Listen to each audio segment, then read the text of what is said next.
Ema Baltrušaitytė, 2 klasė, bitutės nuotykis. Gyveno kartą bitutė vardu Emilė. Ji gyveno su tėveliais. Turėjo sesutę ir 2 broliukus. Išskrido kartą visa šeima į pievas medaus ieškotis. Emilija sako, kaip skaniai kvepia gėlės. Taip, ypač rožės, atsakė sesutė. Vaikai, neatsilikite, pasakė mama. Tada mama pradėjo pasakoti apie labai retą mėlynąją rožę. Mama sako, ji auga tik kai kuriuose soduose. Jos spalva žydra, spyglių ji neturi. Tuo pat metu Emilija pamatė tą pačią mėlynąją rožę ir nuskrido pažiūrėti.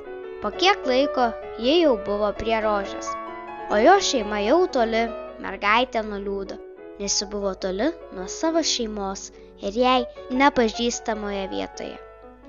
Tuo metu mama pasigedo Emilės ir pradėjo ją šaukti.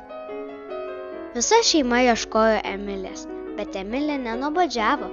Ji toliau ieškojo savo šeimos, o beieškodama namų, bitutė sutiko draugę Elzę. Ji buvo musių. Elze, gal žinai, kuriuo taku man skristi, kad surasčiau savo namus? Paklausė bitutė. Ne, nežinau, atsakė Elzė. Bitutė nusiminė. Ji ir toliau ieškojo namų, bet staiga ji atskrido į labai gražią pievą. Ten buvo daug įvairiausių gėlių, tulpių, pienių, rožių. Bitutė ten pasiliko, kol praeis naktis.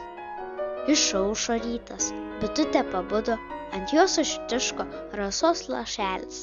Ji toliau ieškojo savo namų ir staiga pamatė lyg bičių avilį tolumoje ir nuskrido pažiūrėti, o ten buvo jos namai.